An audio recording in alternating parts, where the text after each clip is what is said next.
बच्चों, इस वीडियो में हम chapter 4 moving charges and magnetism का एग्जाम्पल नंबर 11 सॉल्व करने वाले हैं। चलिए क्वेश्चन देख लेते हैं। क्वेश्चन में हमें एक सर्कुलर कॉइल गिवन है जिसमें 100 नंबर ऑफ टर्न्स हैं। रेडियस है कॉइल की 10 सेंटीमीटर और करंट फ्लो हो रहा है 3.2 एम्पियर। ए पार्ट में हमें फाइंड करना है magnetic field at the centre of the coil और बी पार्ट में हमें फाइंड करना है magnetic moment of the coil. तो हमको मैग्नेटिक फील्ड फाइंड करनी है कॉइल के सेंटर पर और हमें फाइंड करना है magnetic moment of the coil. पहले हम ए और बी पार्ट सॉल्व कर लेते हैं, फिर ये सारी डिटेल हम सी और डी पार्ट के लिए देखेंगे। तो चलिए पहले ए और बी का सॉल्यूशन देख लेते हैं। सपोज ये कॉइल है, इस कॉइल में 100 नंबर ऑफ टर्न्स हमें गिवन है। कॉइल की रेडियस हमें गिवन है 10 सेंटीमीटर और कॉइल में करंट फ्लो हो रहा है 3.2 एम्पियर। वैसे हमें करंट की डायरेक्शन गिवन नहीं है, पर करंट 3.2 एम्पियर का फ्लो हो रहा है किसी भी डायरेक्शन में, क्लॉकवाइज या एंटी क्लॉकवाइज, जो भी डायरेक्शन हो। हमें फाइंड करना है magnetic field at the centre. इस कॉइल के सेंटर पर हमें मैग्नेटिक फील्ड फाइंड करनी है ए पार्ट में। तो बच्चों, सेंटर पर मैग्नेटिक फील्ड हम देखते हैं कि स्ट्रेट लाइन होती है किसी सर्कुलर कॉइल की वजह से जिसमें करंट फ्लो हो रहा हो। तो ऐसे हम डायरेक्शन देख लेते हैं कि अगर करंट इस डायरेक्शन में है तो मैग्नेटिक फील्ड ये अपवर्ड होगी, करंट इस डायरेक्शन में है तो मैग्नेटिक फील्ड डाउनवर्ड होगी। तो सेंटर में मैग्नेटिक फील्ड की डायरेक्शन ऐसे या फिर इस तरह से होती है, आउट ऑफ द पेज या इनटू द पेज।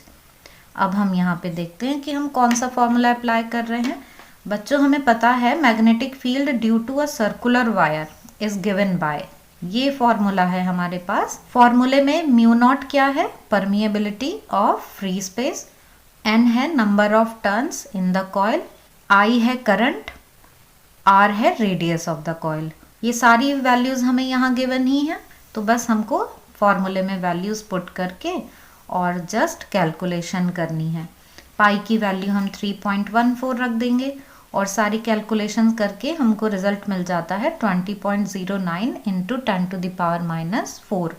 इसको हम थोड़ा राउंड ऑफ करके लिख लेते हैं, तो हम इसे लिख लेते हैं magnetic field at the centre 2.0 into 10⁻³ Tesla. ये ए पार्ट सॉल्व हो गया है। अब बी पार्ट में हमें फाइंड करना है मैग्नेटिक मोमेंट।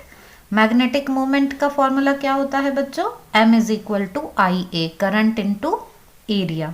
और जब n नंबर ऑफ टर्न्स होते हैं तो हम उनसे भी मल्टीप्लाई कर देते हैं। तो मैग्नेटिक मोमेंट का फॉर्मूला हो गया NIA। यहाँ हमें n की वैल्यू गिवन है 100, करंट हमें 3.2 एम्पियर दिया हुआ है, पाई की वैल्यू हमने 3.14 रख ली है, रेडियस हमें 10 सेंटीमीटर गिवन है तो पहले हमने उसको मीटर में कन्वर्ट कर लिया है और फिर उसका स्क्वायर कर दिया है।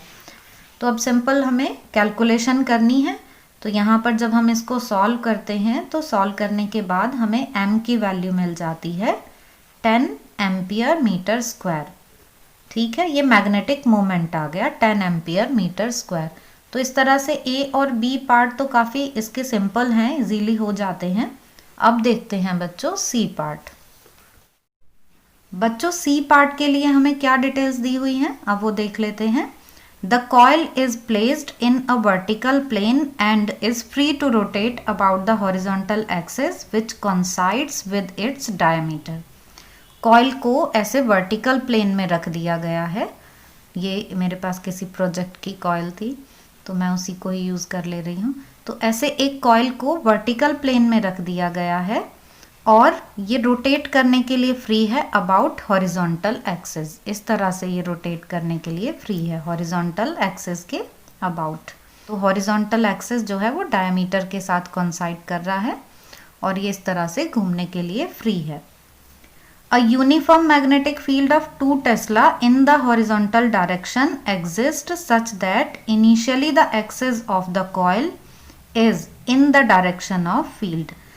बच्चों, अब हमें नेक्स्ट ये बताया गया है कि 2 टेस्ला की मैग्नेटिक फील्ड हॉरिजॉन्टल डायरेक्शन में है और इस तरह से है कि इस कॉइल के एक्सिस की ही डायरेक्शन में है। अब इस कॉइल का एक्सिस क्या होगा? ये एक्सिस की डायरेक्शन होगी ना, तो मैग्नेटिक फील्ड की डायरेक्शन भी यही हमें गिवन है। मीन्स कॉइल का एक्सिस और मैग्नेटिक फील्ड दोनों सेम डायरेक्शन में है, ये हमें गिवन है। अब आगे देखते हैं। The coil rotates through an angle 90 degree under the influence of magnetic field. अब जो कॉइल है वो 90 डिग्री रोटेट कर जाती है मैग्नेटिक फील्ड की वजह से। तो मैग्नेटिक फील्ड के इफेक्ट की वजह से ये इस तरह से 90 डिग्री रोटेट कर गई। पहले इस तरह से थी ना वर्टिकल प्लेन में, फिर रोटेट करके इस तरह से ये हॉरिजॉन्टल प्लेन में आ गई है। अब हमें फाइंड क्या करना है, what is the magnitude of the torque on the coil in the initial and final position. अब हमें टॉर्क की वैल्यू फाइंड करनी है दोनों केसेस में, जब कॉइल इस तरह से रखी हुई है और जब कॉइल रोटेट करके इस पोजीशन में आ गई है। तो इस पोजीशन के लिए और इस पोजीशन के लिए हमें टॉर्क फाइंड करना है। बच्चों टॉर्क का फॉर्मूला क्या होता है, M B sine theta. Means हमें एम की डायरेक्शन चाहिए, तभी हम एम और बी के बीच में एंगल फाइंड कर सकते हैं। तो वो देख लेते हैं हम। जब ये कॉइल इस तरह से है वर्टिकल प्लेन में, तो मैग्नेटिक फील्ड की डायरेक्शन भी यही और मैग्नेटिक मोमेंट की डायरेक्शन भी यही। Magnetic moment m is equal to I A. तो जो डायरेक्शन एरिया वेक्टर की है वही मैग्नेटिक मोमेंट की डायरेक्शन है। तो मीन्स इनिशियली तो मैग्नेटिक मोमेंट भी इधर ही और मैग्नेटिक फील्ड भी इसी डायरेक्शन में है। मीन्स थीटा की वैल्यू 0 है। Angle between m and b is 0 initially. अब जब ये ऐसे रोटेट कर गई है, तो रोटेट करने के बाद मैग्नेटिक मोमेंट की डायरेक्शन तो अब अपवर्ड हो गई है, ठीक है, लेकिन मैग्नेटिक फील्ड तो इसी डायरेक्शन में रहेगी। तो अब मैग्नेटिक मोमेंट इस डायरेक्शन में, मैग्नेटिक फील्ड इस डायरेक्शन में, तो अब थीटा की वैल्यू 90 डिग्री हो गई है। आपको ये अच्छे से समझ में आ गया होगा। तो अब हम इजीली टॉर्क फाइंड कर सकते हैं। तो अब देख लेते हैं हम। बच्चों डी पार्ट और देख लेते हैं। What is the angular speed acquired by the coil when it has rotated by 90 degree. The moment of inertia of the coil is 0.1 kilogram metre square. हमें ये भी फाइंड करना है कि जब कॉइल रोटेट कर रही है, तो 90 डिग्री जब रोटेट कर चुकी है, तो उस टाइम उसकी एंगुलर स्पीड ओमेगा की वैल्यू कितनी है, ओमेगा फाइंड करना है। और मोमेंट ऑफ इनर्शिया आई हमें गिवन है यहाँ पर। तो अब देख लेते हैं बच्चों सी और डी पार्ट। बच्चों अभी हमने देखा कि जब कॉइल वर्टिकल प्लेन में रखी हुई है इनिशियली, तो उस टाइम थीटा की वैल्यू 0 है। मीन्स एम और बी की डायरेक्शन सेम है। तो टॉर्क के लिए फॉर्मूला क्या होता है, एम बी साइन थीटा। अब यहाँ पर थीटा की वैल्यू है 0, इसलिए जो टॉर्क है वो भी 0 आ जाएगा। तो जो इनिशियल टॉर्क है बच्चों, इनिशियल टॉर्क आ गया 0। अब देखते हैं जब कॉइल 90 डिग्री रोटेट कर चुकी है। तो जब कॉइल ने 90 डिग्री रोटेट कर लिया, तो उस टाइम हमने देखा कि जो एंगल है वो 90 डिग्री बन जाता है। तो 90 डिग्री एंगल किस तरह से कि मैग्नेटिक मोमेंट की डायरेक्शन इस तरफ आ गई थी और मैग्नेटिक फील्ड इस डायरेक्शन में है, तो थीटा 90। हमने एम और बी की वैल्यूज रख दी हैं जो हमें गिवन है। तो इस तरह से हमें फाइनल टॉर्क जो है, ये फाइनल टॉर्क हमें मिल जाता है 20 न्यूटन मीटर। तो फाइनल टॉर्क आ गया 20 न्यूटन मीटर और इनिशियल टॉर्क 0। इसको हम डायग्राम से रिप्रेजेंट कर सकते हैं कि इनिशियली जो कॉइल है वो इस तरह से रखी हुई है और ये जो डायरेक्शन है, यही डायरेक्शन तो है मैग्नेटिक फील्ड की और यही डायरेक्शन है मैग्नेटिक मोमेंट की। तो दोनों सेम डायरेक्शन में है। और दूसरे केस में जब कॉइल रोटेट कर चुकी है, तो वो इस तरह से आ जाती है कॉइल। अब मैग्नेटिक फील्ड की डायरेक्शन तो यही है, लेकिन मैग्नेटिक मोमेंट की डायरेक्शन अब वर्टिकली अपवर्ड हो गई है। तो इस केस में थीटा है 0 डिग्री और इस केस में थीटा है 90 डिग्री। तो हमें इनिशियल और फाइनल टॉर्क जो है वो समझ में आ गए हैं। अब देखते हैं डी पार्ट। डी पार्ट में हमें फाइंड करना है कि जब कॉइल 90 डिग्री रोटेट कर रही है तो एंगुलर वेलोसिटी क्या है उसकी। अब एंगुलर वेलोसिटी मतलब हमको ओमेगा फाइंड करना है। टॉर्क के लिए बच्चों हमारे पास एक फॉर्मूला तो ये है ही एम बी साइन थीटा, लेकिन हमारे पास एक और फॉर्मूला होता है रोटेशन के लिए टॉर्क का, tau is equal to I alpha, where I is moment of inertia and alpha is angular acceleration. तो हमने क्या किया, इन दोनों ही टॉर्क को इक्वल रख दिया है, ठीक है। तो अब दोनों टॉर्क को इक्वेट करने के बाद अल्फा की value D omega by D T रख दी, पर हमें कहीं पर भी टाइम की वैल्यू नहीं गिवन है, तो हम इसको चेंज कर लेंगे।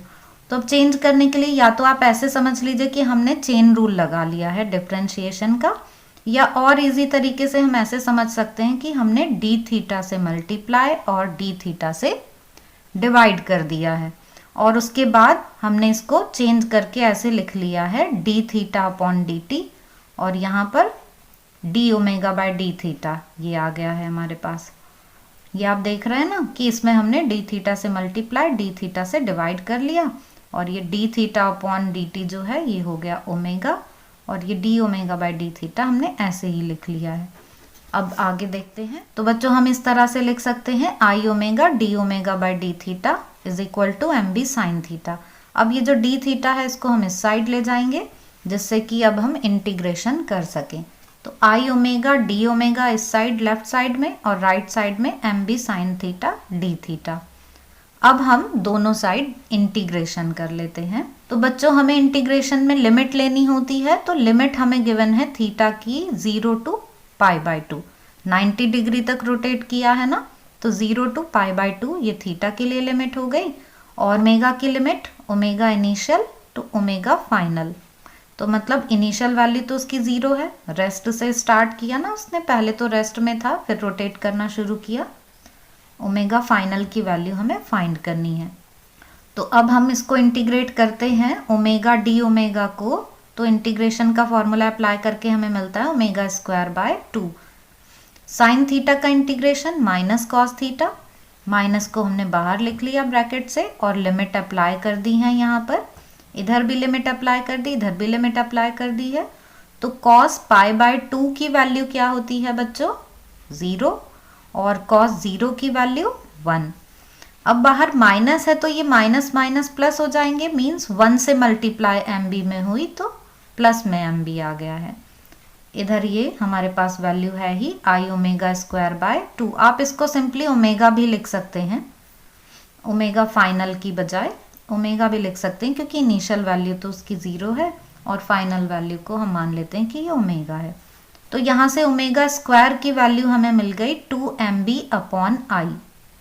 अब ये सारी वैल्यूज़ हमें गिवन है क्वेश्चन में, m हमें गिवन है, हमको b की वैल्यू भी गिवन है, हमको i की वैल्यू गिवन है। सारी वैल्यूज़ रख के हमने जब सॉल्व किया तो ओमेगा स्क्वायर हमें मिल गया 400। तो ओमेगा की वैल्यू 400 का स्क्वायर रूट तो 20 पर सेकेंड, ये हमें मिल जाती है ओमेगा की वैल्यू।